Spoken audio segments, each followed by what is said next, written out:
Hey. Good, Jennifer. How are you? I'm doing real good, Rachel. What can I help you with on today? Well, basically, I've been dealing with a lot of anger issues at this particular moment, and I've had a few scenarios that I've had to encounter and go through, and it's been very difficult, I guess, because, considering that my past has, circulated around so many family members who have anger issues, and I've dealt with a lot of things in my past that have caused my anger issues, and it seems that even though I try to avoid certain situations, but sometimes they just occur, whether it's a negative comment or maybe just somebody random taking my parking space. I don't know, but that really pisses me off. You're trying to get into this parking space all of a sudden, and you can't help that they're probably elderly, but you just want to go off at them too. You just want to get them out of their car, and you just want to knock some sense into them. But anyway, I do have a lot of anger issues that I'm trying to deal with at this particular moment, and I can't help but wanting to hit that person physically, hurt them, or want to break something. So, how do you calm yourself down when you get to that point where you want to hit somebody or you want to tell them off? Is there something that you can do to kind of calm yourself down where you want to do those particular things?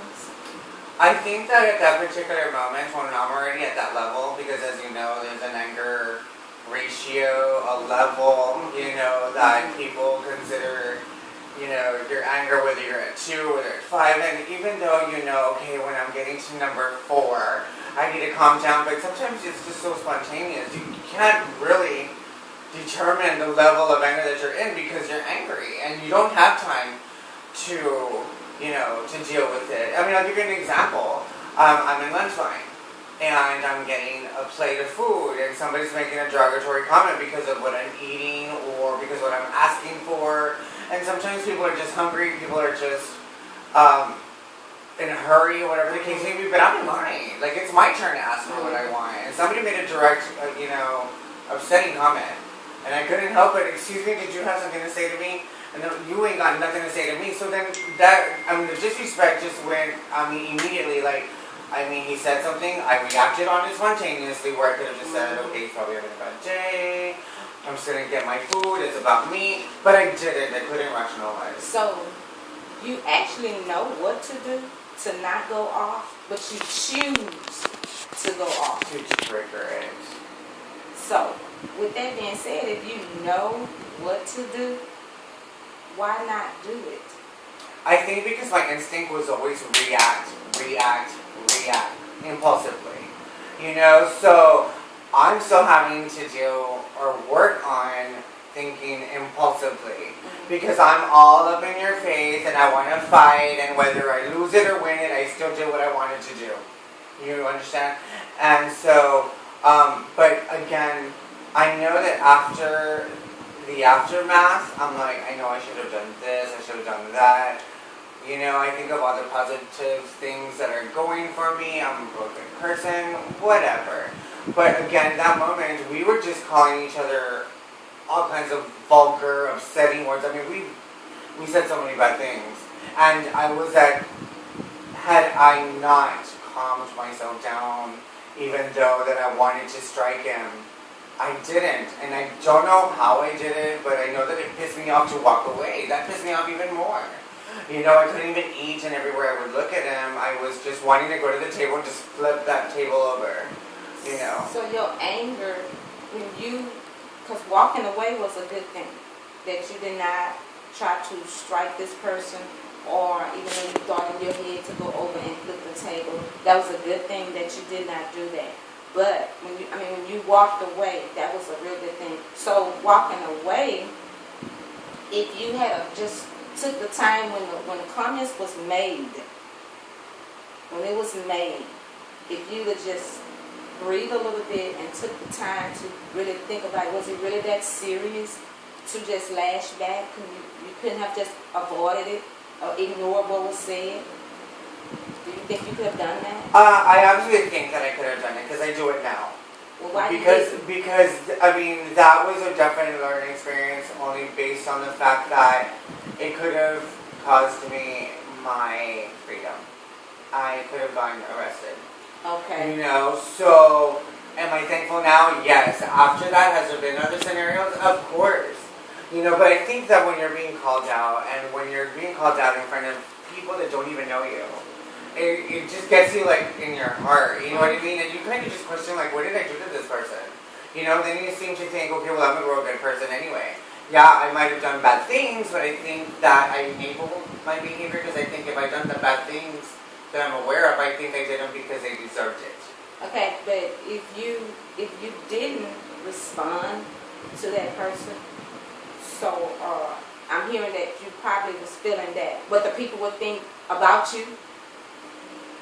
So Right. it's important to you about what they think about you Right. and handling a situation like that versus doing things that are correct. So listen to my question. So you think Okay. what people say about you is more important than you doing the right thing? Probably not, no. I mean, obviously, I would rather talk about, wow, that was a very smart person right there. Like, I think they would have more admired the fact that, wow, like, that's an adult right there. Like, I probably would have done the same thing, you know what I mean? You get confronted, you're not going to waste your time, it's not even worth it, just keep it moving. And I'm sure they would have admired that, rather than, oh my gosh, you should have just let it go. Like, with all this anger that you have, how did it all first start for you to just develop where you just get so mad? I think it started probably like around the age of 14, 15. I had a very troubled childhood, and that was just based on the fact that, you know, I had uncles that, I mean, I would always spend my time like any nephew, niece would do, you know, sleep over your uncle's house, and why wouldn't your mother and your father let you go? You know, they're brothers, they're family, we're a family, so, and I was molested, and I was molested not by one, but by two. So I was really deceived by my uncles. I was deceived by my father based on the fact that they didn't believe me. Then I went to high school, and eventually my grades started to go down. There was a lot of fighting going on. I was already experiencing with drugs too because of it. So there was so much turmoil happening. It went from the abuse to being angry, to being vindictive, to being sexually active, to leaving the house, wanting to be in the streets, to doing drugs. I mean, there was just so much that happened. From being an innocent child at 15 who was so unaware of exploring sex or whatever the case may be, drugs, like, I mean, I was just so close-minded to everything.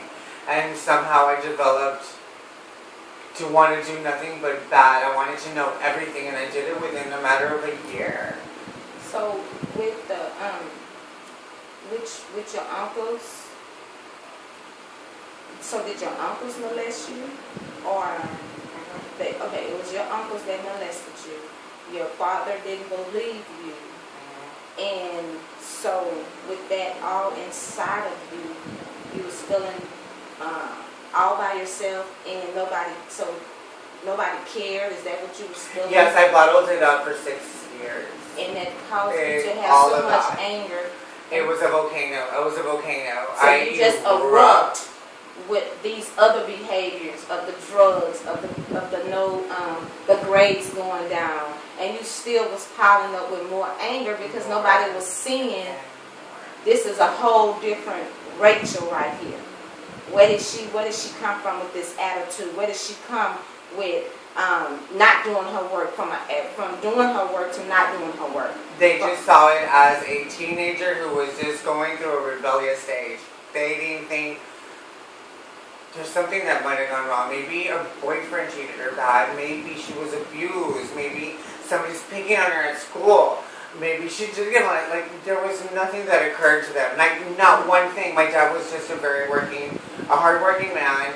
My mom was just very domesticated, stayed at home, picked us up, brought us back, cooked for us, but everything else was just so blind to them. So nobody just reached out. It just went right through them. So if someone had reached out to Rachel, would you think that the behavior would have never exploded to anger? If someone had reached out to you then, how would you think it would have turned out? If somebody would have reached out, if Dad would have said, okay, let's sit down and let's see why you're behaving like this.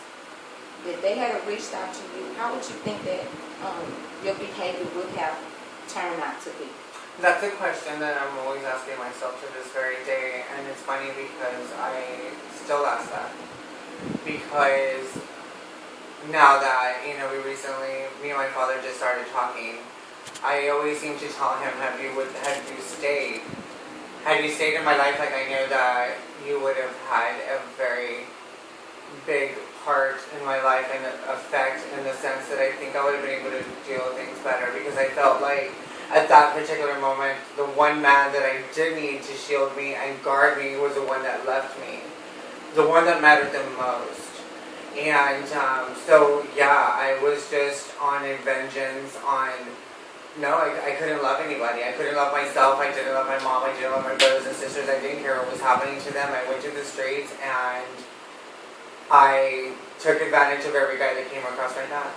So, whether it was money, whether it was for sex, whether it was for a ride in a car, to borrow their car. I didn't care whether they're married, whether they were serious about liking me. I did not care about nothing. So it was, because I'm hearing it was more than just anger. You had gotten to a point where you just didn't care anyways. So with the not caring, doing all of that you didn't care about, was there any anger in the process of you dealing with all of these different people? How did you treat those people? Oh, I treated them like shit, and I still do. I have people hear me talk to them, and I'm like, what are you doing? What do you want? Why are you calling me? And they'll be like, okay, well, I just want to tell you that I'm going to send you money, or if you need it, okay, but wait for me to call you. And they're just like, what the hell? Why is it that I'm not so wrong? And I've affected so many guys because of my attitude. And I try to change it, and I find myself calling them back after I hang up, and I'm afraid of being attacked. So with the anger, has anyone as a child displayed this type of anger? No. Nobody, you never seen anyone in your family to display this type of anger, other than you develop this anger from what has happened to you? Yeah, well, my mother is a very abusive mother, and so I think that's probably where I would inherit it. So the anger that she displays and the anger that you displays with people, are they similar, or yours more worse than hers, or what? I think I'm probably just more worse just because I'm younger. So I still have strength, and I can still do things to where I can run in and grab a knife and slash tires or whatever. But my mom is older now, but she definitely was very physical towards my father. So since we know that we have this anger problem, this anger just takes control of us at one point, that we just explode. What do you think that you can do? What do you think you can do to calm yourself down where it won't escalate to where it'll hurt Rachel, or it will mess up situations for Rachel? I think that I have to basically focus my negative and my anger issue on something more positive, something more constructive, something that I like to do, something that I love to do, and I definitely try to just go ahead and definitely focus on the situation just a little bit more. I can't say a whole lot because I'd be lying, but I definitely still think twice about everything that I do say. So if you were to leave here right now, and if you was to go to the bank, and you are getting ready to get in line, and someone just jumps in front of you, how would you respond? I'm going to let them go ahead and go, because I'm not in no hurry. And I'm just going to go ahead and take my time, let them go. You know what? I'm still going to get through this. and I'm just gonna make it home But safe. what if you were in a hurry and you were there and you had already stood there for over 10 minutes?